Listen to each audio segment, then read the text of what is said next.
Now, almost 10 months old, the Samsung flagship from last year, the Galaxy S3, is defying all odds by still being one of the most popular handsets on the market. How can it compete with devices like the Xperia Z, though? I'm Taylor Martin, this is Pocketnow, and this is the Sony Xperia Z versus the Samsung Galaxy S3. To both be Android flagship models, the Xperia Z by Sony and Samsung Galaxy S3 are two totally different devices, both in design and software. With the Galaxy S3, Samsung is all about the user experience. It's designed for humans, but is inspired by nature. Its cues from nature are evident in its design and its software. The wide radius corners resemble that of a smooth pebble, and all throughout the software there are cues from nature as well, such as water droplet sounds on the lock screen and scenic wallpapers. The Xperia Z by Sony is a complete 180 from that. Its hard edges and sharp corners give it a much more industrial design, and its software doesn't have nearly as much inspiration or imagination behind it. It's all about the Sony experience, and that's not necessarily a bad thing. It gives a much more true to its roots Android experience than TouchWiz, and feels much more like the stock interface, although there are some customizations put in place by Sony. For anyone looking for a one-handed phone, the Samsung Galaxy S3 is the better of these two. Its rounded back and slightly tapered edges make it slide to the center of your palm, and it sits comfortably there. It's notably smaller than the Xperia Z, and its button layout makes it easy to use either left or right-handed. The power button, if you're right-handed, sits right below your thumb, and your volume rocker sits below your index and middle finger. If you're left-handed, the volume rocker sits right where your thumb should sit, and the power button is either under your index finger or middle finger. With its sharp edges and hard corners, the Xperia Z is not nearly as comfortable in the hand, and its 5-inch display makes it a little larger too, which may make it unwieldy for anyone with smaller hands. The button placement is really awkward as well. If you hold the device with your left hand, the power button rests right under your index finger or middle finger, and the volume rocker is under your middle finger or your ring finger. If you hold the device with your right hand, the volume rocker sits right under where your palm should be sitting, and the power button, you have to extend your thumb downward or shift your grip. So it makes the device feel a little awkward to hold, and it's not really easy to use one-handed.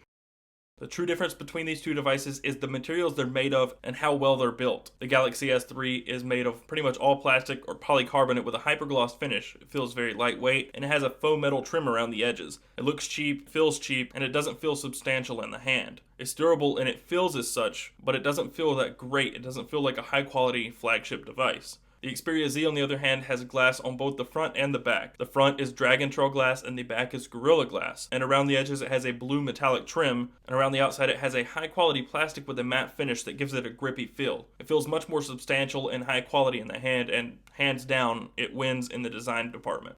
Although a little older now, the Samsung Galaxy S3 still has decent specifications. On the front, it has a 4.8-inch HD Super AMOLED display at 720p resolution, and there are two different versions beyond that. There are US versions for AT&T, Sprint, Verizon, T-Mobile, and regional carriers, and then there's the international version. The difference between those is the 1.5 GHz dual-core Snapdragon S4 processor for the US variants, and the 1.4 GHz quad-core Exynos chipset for the international version. The US versions also have 2 GB of RAM versus the 1 GB of RAM in all other variants. Beyond that, the specifications for all the models are pretty much the same. It has either 16, 32, or 64 gigabytes of built-in storage, an 8-megapixel camera, and a 2100 mAh battery. The Xperia Z, on the other hand, has a 5-inch 1080p reality display, a 13.1 megapixel camera, 16 gigabytes of built-in storage, 2 gigabytes of RAM, a microSD card slot, a 2330 mAh battery, and a 1.5 gigahertz quad-core Snapdragon S4 Pro chipset. But the Xperia Z is also waterproofed and dust-proofed. It has a rating of IP55 and IP57 to keep the elements out. The downside to waterproofing and dustproofing on the Xperia Z is the need for covers over all of your ports. The headphone jack, the micro USB port, the micro SD card slot, and the micro SIM slot all have watertight gasket covers over them.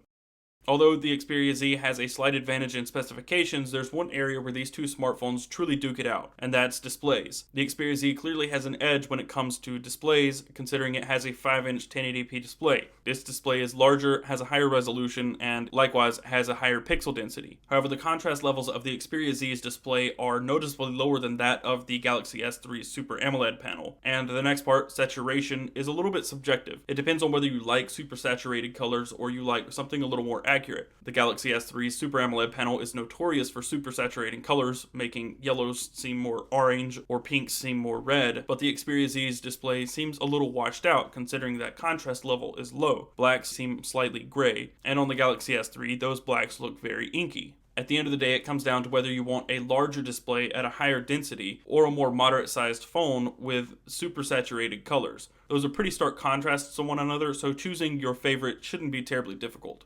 So in terms of hardware, it is a near landslide victory for the Sony Xperia Z. But how does it fare in software?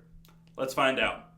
Put simply, the Xperia Z's software should be familiar to anyone who's used a Sony product before and an Android device. Think of the two as being combined into one. The icons are taken from other Sony products such as their televisions or PlayStation 3, and save for some widgets, wallpapers, and the way some things are done such as applying those widgets, icons, and wallpapers to your home screen, the experience feels very much like the stock Android experience. And there are a ton of differences between TouchWiz and Sony's custom interface. For example, adding a widget to your home screen using TouchWiz is now a hybrid between the new method in Jelly Bean and the old method in Gingerbread. Simply long press on your home screen, which is the old Gingerbread method, select Apps and Widgets, and you choose either between your Apps and Widgets tab to add either an app or widget, which is the new Jelly Bean and Ice Cream Sandwich method. The method on the Xperia Z, however, is almost a direct copy of the old TouchWiz method, which is you long press on your home screen and a bar at the bottom will pop up allowing you to choose between either applications, widgets, wallpapers, and themes. It's a bit ironic to say the least. An area where these two are kind of similar, however, is the notification shade. When you pull down the shade, you have quick access to toggles, Wi-Fi, GPS, Bluetooth, mobile data connection, etc.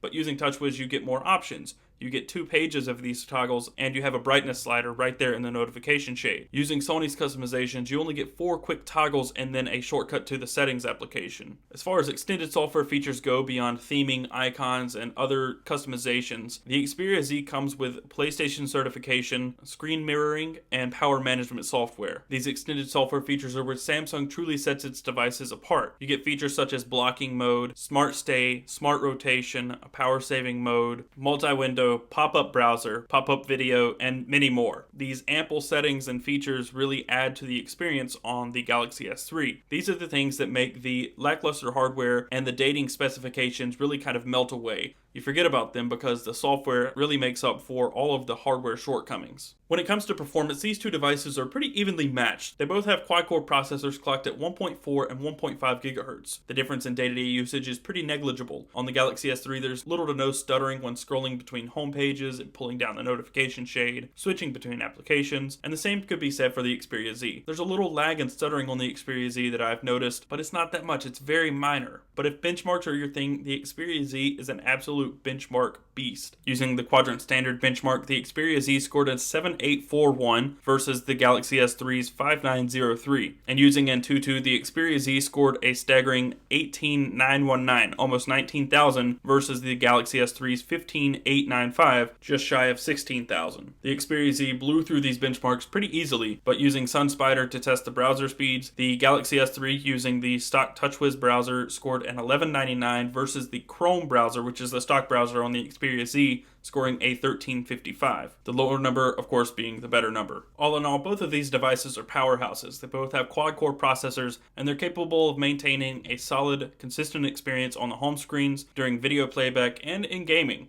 One area the Galaxy S3 has remained almost uncontended in the Android market is cameras, image sensing. It is regarded to have one of the best image sensors on an Android smartphone to date. But how does it stack up against the 13.1 megapixel camera on the Xperia Z? Quite well, actually. When outside, pictures taken with the Galaxy S3 tend to be a little washed out, and it's quick to overexpose. And the Xperia Z's camera errs on the side of too warm, but it offers a wider angle shot. To be fair, the wider angle shot at 16:9 aspect ratio is actually only at 9 megapixels. It steps down from 12 megapixels at a 4:3 aspect ratio to 9 at a 16:9. You can't actually use all 13.1 megapixels in the Xperia Z's camera. But outside, when lighting is favorable, the Xperia Z's camera has a clear advantage. It produces more accurate and detailed images. When you move inside, when the lighting isn't quite as nice, the two seem to be on a more level playing field. The Galaxy S3 clearly doesn't overexpose as much. Both seem to be on par in color reproduction, lighting, contrast, etc. All in all, I have to give the win as far as image sensing goes to the Xperia Z. Outside and in general shooting, it seems to be more accurate. Although the build quality of the Galaxy S3 isn't exactly amazing or outstanding, the software features more than make up for that, and that makes it a more well-rounded device. But if what you're looking for is a device with an extremely high-resolution display set up for raw power and performance, excellent build quality, and a great camera, the Xperia Z is more your speed. So that wraps up our comparison between the Sony Xperia Z and the Samsung Galaxy S3. Be sure to give the video a thumbs up if you liked it or found it helpful, and don't forget to subscribe to the channel. You can also find us on your favorite social networks, Google Plus and Facebook at Pocketnow, and on Twitter at Pocketnow Tweets. Don't forget to stay tuned for next week for the full review of the Xperia Z. I'm Taylor Martin, and I will see you next time.